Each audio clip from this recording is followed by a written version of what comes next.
Hello my dear teachers and student. इस बार Madhya Pradesh board परीक्षा ने बहुत अच्छा काम किया है कि आपका ब्लू प्रिंट और जो पोर्शन डिलीट किया है वो अभी बता दिया, ठीक है। और उसमें हिंदी मीडियम में है पीडीएफ फाइल, तो मैंने ये आप लोगों के लिए इंग्लिश मीडियम हिंदी मीडियम में और एनसीईआरटी के पार्ट 1 पार्ट 2 जो एक्सरसाइज, मतलब कन्फ्यूज़न ना रहे आप लोगों को कि कौन सा हटा है, कौन सी एक्सरसाइज नहीं हटी है। क्या है कि वो लोग जो पीडीएफ बनाते हैं वो स्टार्टिंग पैराग्राफ के अनुसार लिख देते हैं, तो पैराग्राफ के अनुसार बच्चे कन्फ्यूज हो जाते हैं कि कौन सी एक्सरसाइज हमें करना है, कौन सी एक्सरसाइज नहीं करना है। तो वो मैं यहाँ क्लियर कर देता हूँ एनसीईआरटी पार्ट 1, और कुछ दिनों बाद मैं नूतन में भी बता दूंगा कि नूतन की कौन कौन सी एक्सरसाइज आप लोगों को नहीं करना और किस चैप्टर में से कितना कितना आएगा, ये भी आज क्लियर कर देते हैं। तो पार्ट 1, पहले पार्ट 1 फिर पार्ट 2 बताते हैं। पार्ट 1 में सबसे पहले यूनिट 1 है रिलेशन एंड फंक्शन, हिंदी में लिखा है संबंध एवं फलन। इसमें से आप लोगों को एक्सरसाइज 1.3 और 1.4 नहीं करना।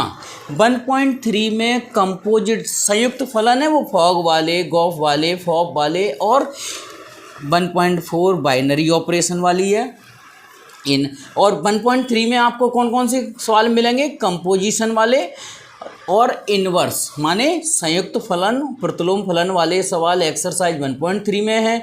और 1.4 से बाइनरी ऑपरेशन इतना हटा दिया है और आपकी मार्किंग भी चेंज कर दी है पिछले साल की अपेक्षा।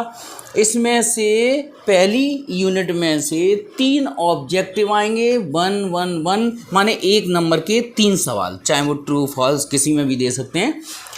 1 1 1 3 1 1 नंबर के, 1 2 नंबर का, इस तरह से 5 नंबर का आएगा यूनिट 1 में से। Okay, unit 2 inverse trigonometric function पिछली बार हटाया था, इस बार कुछ भी नहीं हटाया है, कंप्लीट करना है आपको। और इसमें से 4 1 1 नंबर के सवाल आएंगे, 1 1 मार्क क्वेश्चंस 4 हैं, 1 2 नंबर का, इस तरह से 6 नंबर काफ़ी बढ़ा दिया। तो 6 नंबर की आएगी इनवर्स ट्रिग्नोमेट्रिक फंक्शन माने यूनिट 2 प्रतिलोम त्रिकोणमिति फलन 6 नंबर का आएगा। इसमें से कुछ भी नहीं हटाया, सब कुछ करना पड़ेगा। Matrix of view unit 3 exercise 3.4 उसमें दिया है एलिमेंट्री ट्रांसफॉर्मेशन से इनवर्स फाइंड करना, माने प्रारंभिक संक्रिया द्वारा प्रतिलोम ज्ञात करना, ये नहीं करना है आप लोगों को। और इसमें से 4 वस्तुनिष्ठ माने 4 1 1 नंबर के, 1 2 नंबर का, ये भी 6 नंबर का है। इसके बाद डिटर्मिनेंट सारणिक, उसमें से कुछ भी नहीं हटाया है, सब करना है उसमें से, ठीक है। तो ये भी 6 नंबर का है। इसमें से 1 1 नंबर के 2 आएंगे, 1 4 नंबर का आएगा, 6 नंबर का है। और कंटिन्यूटी एंड डिफरेंशियबिलिटी सांतत्वता एवं अवकलनीयता, इसमें से एक एक्सरसाइज हटाई है 5.8 रॉलेस और मीन वैल्यू थ्योरम, ठीक है। रॉले और माध्यमान प्रमेय बोलते हैं हिंदी में इसको। इसमें से आपको 1 1 नंबर के 2, 1 2 नंबर का, 1 4 नंबर का, 8 नंबर का चैप्टर है, ठीक है। अच्छा चैप्टर है और मैं एग्ज़ाम के टाइम बता दूंगा कि इसमें से इम्पोर्टेंट कौन सा है। मतलब कंटिन्यूटी का सवाल तो एक्सरसाइज 5.1 में से तो 4 नंबर का सवाल आएगा ही आएगा। ओके, चलो एक अवकलनीयता का दे देंगे, छोटा सा डिफ्रेंसिएशन, ठीक है।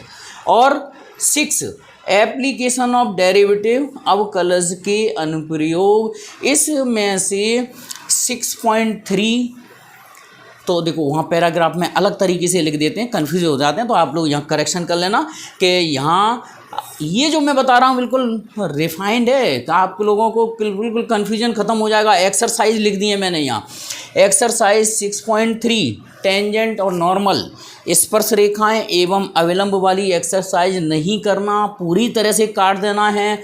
और एक्सरसाइज 6.4 अप्रॉक्सीमेशन सन्निकटन मान वाली एक्सरसाइज भी नहीं करना है, और इसमें से आएगा 1 और देखो पिछली 4 साल से चेंज किया है, पिछली साल हटाया था इंक्रीजिंग डिक्रीजिंग, तो पिछले साल के हिसाब से चेंज कर लेना भैया अपने आप को, ठीक है, क्योंकि इस साल अलग चीज़ हटाई है, पिछली साल अलग हटाया था।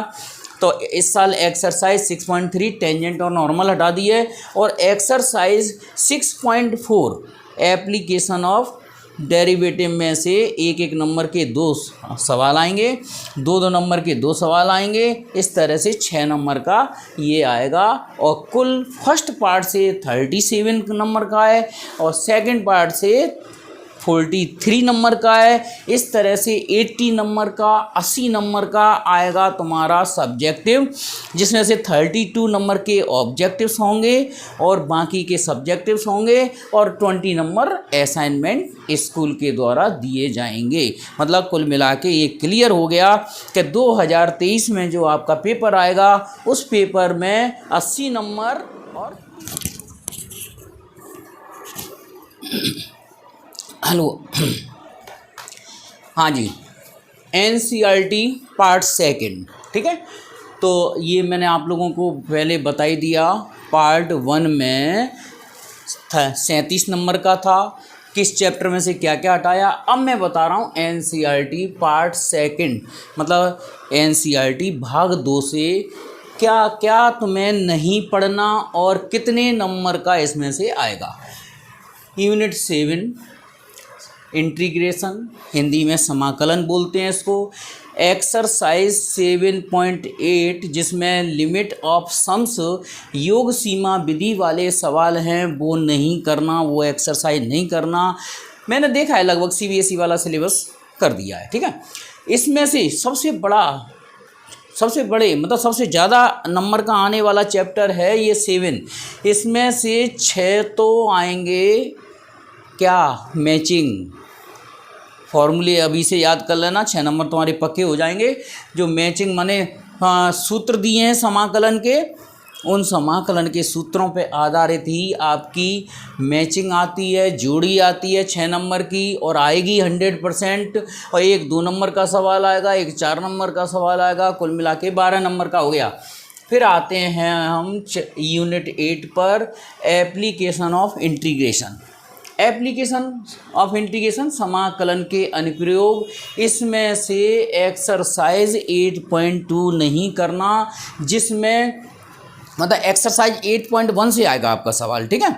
और 8.2 में कैसे सवाल हैं, 2 वक्रों से घिरा हुआ क्षेत्रफल, area bounded by under 2 curves, माने 2 वक्रों से घिरा हुआ क्षेत्रफल का कोई भी सवाल नहीं आएगा जिसमें 2 वक्र दिए जाएंगे। और वो भी इसमें वस्तुनिष्ठ वगैरह सब हटा दिए, केवल 3 नंबर का एक सवाल आएगा, एक छोटा सा सवाल आएगा, बस 3 नंबर का 3 नंबर का चैप्टर कर दिया है, पिछले साल से काफ़ी चेंज कर दिया है इसमें। चैप्टर 9 डिफरेंशियल इक्वेशन, अवकल समीकरण हिंदी में बोलते हैं इसको। एक्सरसाइज 9.3, एक्सरसाइज 9.3 में कैसे सवाल है, रिमूव द आर्बिट्री कांस्टेंट। जैसे रेखा का समीकरण x/a धन y/b बराबर 1 होता है, उसमें से a और b रिमूव करके डिफरेंशियल इक्वेशन वगैरह बनाते हैं। तो कुल मिला के अभी तुम लोग यहाँ तक नहीं पहुँचे होगे, तो एक्सरसाइज 9.3 को क्रॉस कर देना, ठीक है। इसमें से एक नंबर के 3 नंबर का 6 नंबर का सवाल आएगा, ठीक है। अब आता है 10 वेक्टर अलजेब्रा, सदिश बीजगणित। इसमें से कुछ भी नहीं हटाया है, पूरा करना है। ये भी 7 नंबर का आएगा, 3 एक नंबर के आएंगे, 1 2 नंबर का, 1 2 नंबर का। सरल चैप्टर है, कोई दिक्कत नहीं आएगी, आराम से इसी वे में सॉल्व कर सकते हो। चैप्टर 11 3 डायमेंशनल ज्योमेट्री, त्रिविमीय ज्यामिति हिंदी में बोलते हैं। इसमें से समतल के कुछ सवाल नहीं करना। वैसे एक्सरसाइज आप त्रिविमी ज्यामिति में से 11.3 हटा सकते हो बेझिझक। 11.3 पे क्रॉस कर देना, 11.3 आपको नहीं करनी। समतल माने प्लेन पे आधारित एक्सरसाइज, ठीक है। 1 नंबर का, 2 नंबर का, 4 नंबर का, 4 2 6 1 7 नंबर का इसमें से आएगा। अब आता है रैखिक programming, linear programming problems. Exercise 12.2 नहीं करना, केवल 12.1 करना है। केवल 12.1 करने पर आपकी कवरिंग हो जाएगी 3 नंबर के सवाल की। बस 3 नंबर का एक सवाल आएगा। इसमें से बहुत बढ़िया किया, क्योंकि इसमें से जो ट्रू फॉल्स वगैरह जो बनाते थे वो काफ़ी कंफ्यूज करते थे, क्योंकि इसमें थ्योरी बहुत ज़्यादा थी।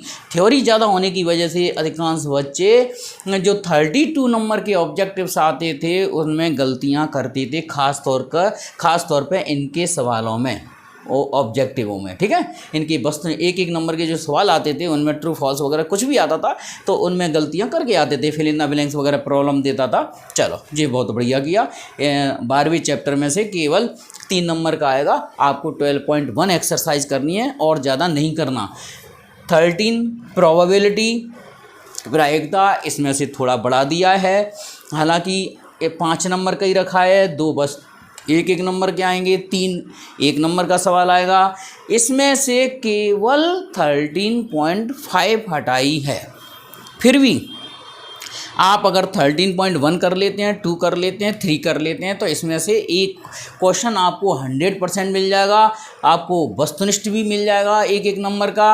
माने 4 कर लेना, अगर 4 नहीं भी करो तो चल सकता है, क्योंकि 4 और 5 लगभग Bernoulli trials and binomial distribution पर ही डिपेंड है, ठीक है। इसमें बर्नौली की प्रमेय और बर्नौली द्विपद प्रमेय ये वाला पोर्शन हटा दिया है।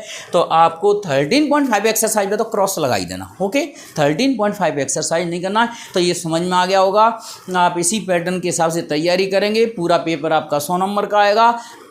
लेकिन सब्जेक्टिव उसमें जो थ्योरी रहेगी वो 80 नंबर की रहेगी, 20 नंबर का असाइनमेंट रहेगा। इस तरह से 100 नंबर का। और फर्स्ट पार्ट से कितने नंबर का? 37 नंबर का।